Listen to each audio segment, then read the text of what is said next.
Welcome to Slate. Don't forget to subscribe our channel. Let's begin. Rupanzel. Once upon a time, there lived a carpenter and his wife. More than anything, they yearned for a child of their own. At long last, their wish came true. They were going to have a baby. From their second floor window, the wife could see the garden next door. Such fine straight rows of fresh green plants, but no one dared to see them up close, for the garden belonged to a witch. One day, the wife was staring at the garden from her window. How delicious those big green heads of lettuce looked! I must eat one of them, she said to her husband. You must go and get me some. I cannot, said her husband. You know as well as I do that the garden belongs to a witch. If I cannot have the lettuce, said the wife, I will not eat anything at all. I will die. What could the carpenter do?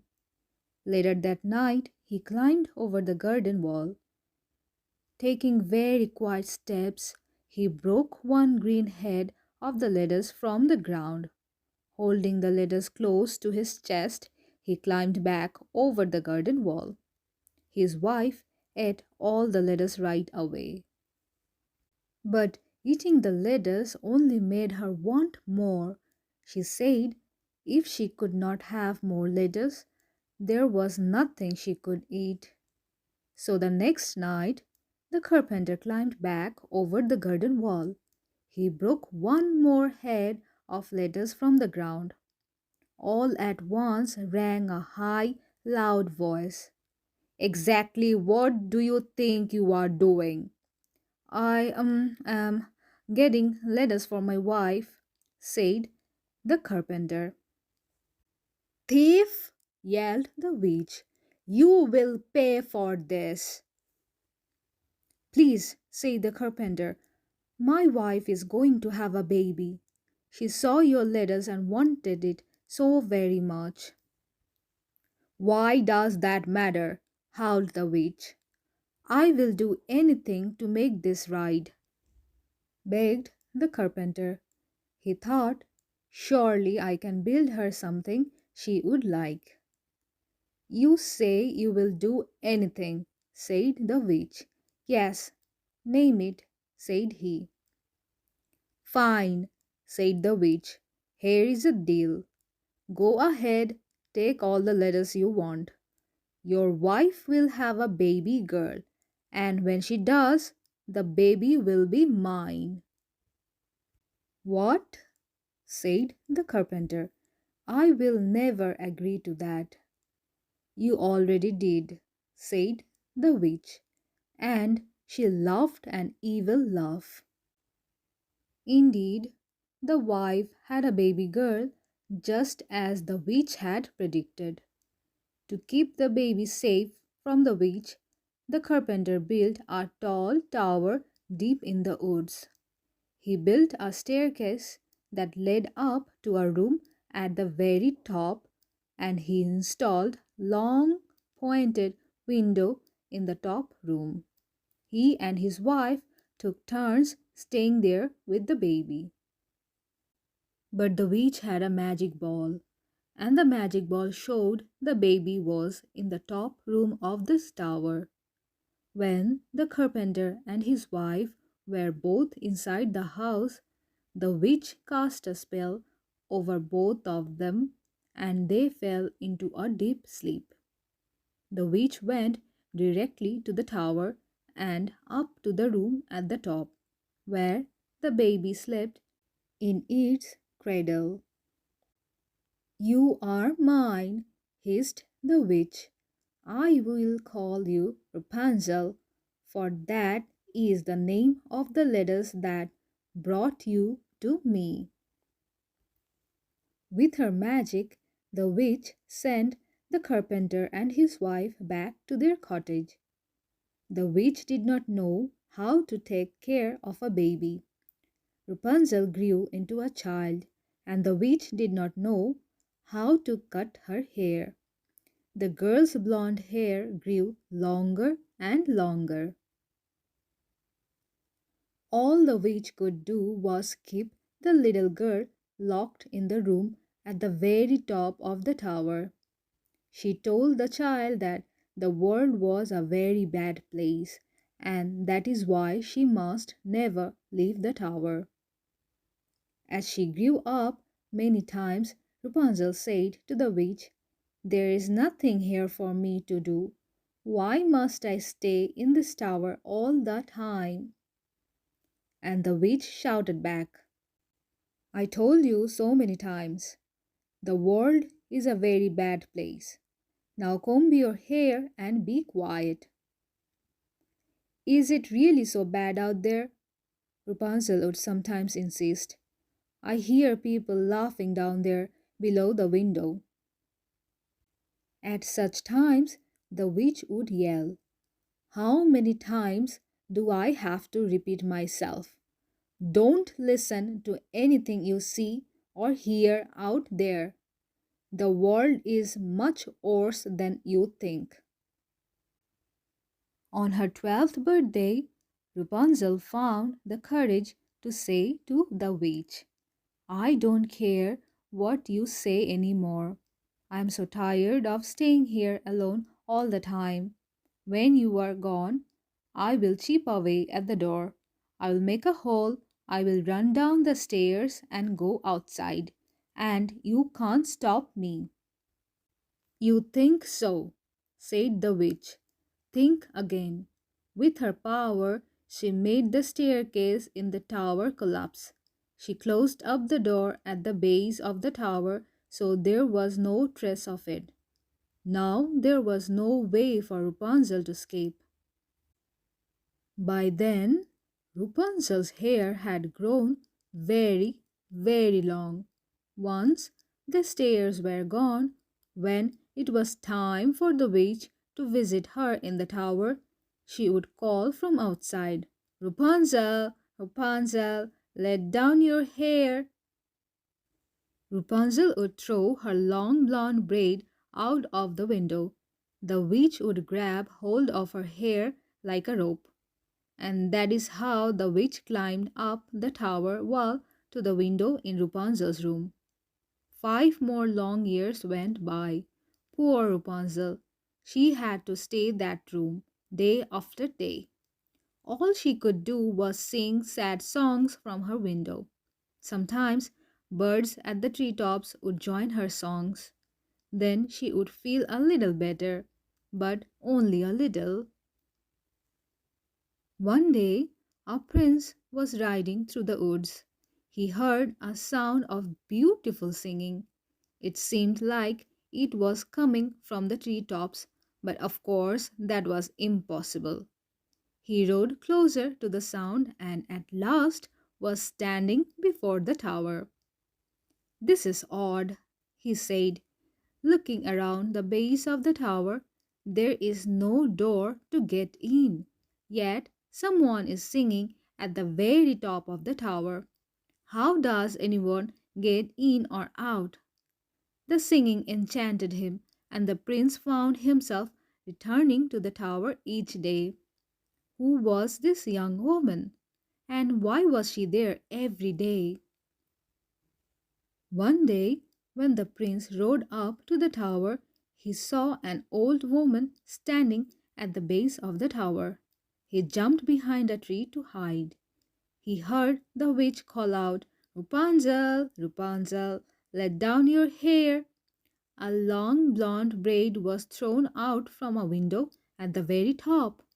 The old woman grabbed onto the braid and climbed to the window at the very top of the tower. "Aha!" thought the prince. "So that is how it's done." He waited. After a bit, the braid was thrown out of the window again. The witch climbed back down the tower wall. Then she left. The prince waited some more. He stepped up to the tower. In a voice that sounded as much like the witch as he could, he called out, Rupanzel, Rupanzel, let down your hair. In a moment, the same long blonde braid came out of the window. It works, thought the prince. He climbed up the tower wall. You can be sure Rapunzel was very surprised to see the prince climb into her window. She had never seen a person up close before other than the witch, much less a man. Who are you? Said in fear. Do not worry, said the prince. I am a friend. I don't know you, said Rapunzel. I feel as if I know you, said the prince. Since I have heard you singing every day, you have a beautiful voice. I love it when the bird sings with you too. You know about that? Said Rapunzel. It may be the only thing I like, since I have no choice but to stay here in this same old tower day after day all my whole long life. Rapunzel told the prince about the witch. She told him that since the world was such a very bad place, she must always stay in the tower room. But the world is not as bad as all that, said the prince. He told Rapunzel about flowers and festivals, gardens and games, and puppies, strawberries and secrets. She was fascinated. And so many hours went by. At last, Rapunzel said to the prince, You must go. The witch may come back at any time. Very well, said he, but I will come back tomorrow. Rapunzel threw her braid out the window and the prince climbed down. The next day, the prince climbed back up to Rapunzel's room. He said, I have a surprise for you. He had brought her a basket of strawberries. As she tasted a strawberry, Rapunzel thought, What I was told is not true. The world can be a very fine place. What else is there that I am missing? She said to the prince, I must get out of this tower as soon as I can. But how? The prince said, I can come and go by holding onto your braid, but once I am down, the problem is how do we get you down too? Then suddenly Rapunzel had an idea. Bring me a ball of silk each time you come. I will weave the silk into a ladder. Silk folds up so small that the witch won't see it. When the ladder gets long enough to reach the ground, I will follow you by climbing down the silk ladder. That will work, cried the prince. Every day after that, the prince brought one ball of silk to Rapunzel. Over time, she weaved the silk into a long ladder. On Rapunzel's 18th birthday, the witch spoke to her in a sharp voice. I am sick and tired of hearing you go on and on about being alone in this tower all the time. Know this, Rapunzel. That is not going to change.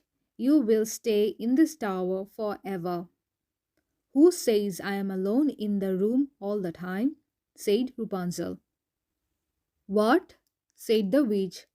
Who has been up here with you? No one, said Rapunzel at once in fear. I mean no one but you. The witch did not believe her. She looked everywhere in the room for something to prove that someone else had been here. She found the ladder and held it high in the air. She yelled, What is the meaning of this? My friend, the prince brought me the silk, and I made the ladder, said Rapunzel. You will never see the prince again, yelled the witch. She took out a knife, snip, snap, and Rapunzel's lovely braid was cut off. Holding the braid in one hand, the witch laughed an evil laugh. Then, with a stroke of her magic, Rapunzel was cast off to a far-away desert. But the witch stayed in the tower room. She knew the prince would soon return. The witch did not have to wait long. Before long, the prince was calling At the bottom of the tower, Rapunzel, Rapunzel, let down your hair. So that is how he did it, said the witch. Holding tightly to one end of Rapunzel's braid, she threw the braid out of the window. The prince took hold and climbed up. When he got to the window, he was very surprised to see the witch. You will never see Rapunzel again, howled the witch. And the old woman pushed the prince so hard that he lost hold of the window. Down, down he fell. The prince landed on some bushes. That helped with the fall. But the bushes had thorns, and some went into his eyes. The prince was blind. For 2 years the poor blind prince wandered the world, looking for Rapunzel. From morning to night he called for her, but it was no use. At last he reached a desert. One day he heard beautiful singing. I would know that voice anywhere, he exclaimed. It was his dear Rapunzel. He went closer and closer to the voice he knew so well. My prince, called Rapunzel when she saw him. The two of them hugged tight. 2 tears of joy dropped from Rapunzel's face into the eyes of the prince. All at once he could see again. What happened next? Well, you may have a pretty good idea. The prince and Rapunzel went back to the kingdom where the prince lived. During all that time apart, both of them came to realize that it was right between them and decided to be married. A few years later, the prince became the king of the land and Rapunzel became queen. The two of them lived happily ever after, as may you.